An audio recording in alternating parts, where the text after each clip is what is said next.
ជាទូទៅតើតនៅបញ្ហាចង្កេះគឺវីដេអូខ្ញុំអត់ដែលខានទេបងប្អូនដោយសារតែរាល់ថ្ងៃនេះគឺអ្នកជំងឺឈឺចង្កេះគឺច្រើនមែនតើហើយអាការៈខុសៗគ្នាទាំងអស់ណាប្លែក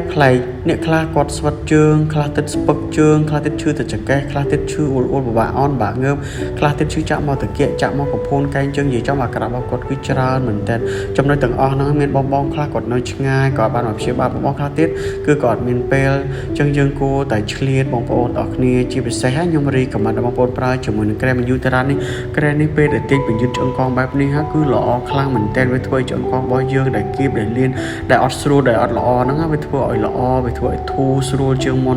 សិនសើវាទំនើបណាបងប្អូនពេលដែលយើងបានធ្វើហើយណាស្រួលខ្លួនមែនតើអញ្ចឹងការព្យាបាលដោយចលនាបូករួមជាការប្រើប្រាស់ជាមួយក្រែដែលមានជំនាញដែលល្អបែបនេះណាបងប្អូនគួរតែធ្វើទៅជាអត់ទាន់ឈឺក៏ដោយយើងឈឺតិចក៏ដោយយើងឈឺខ្លាំងក៏ដោយយើងគួរតែឆ្លៀតពេលម្ដងជាពីរដងធ្វើទៅបងប្អូននឹងបានធូរស្បើយទៅតាមអាការៈបងប្អូននឹងដែរអរគុណ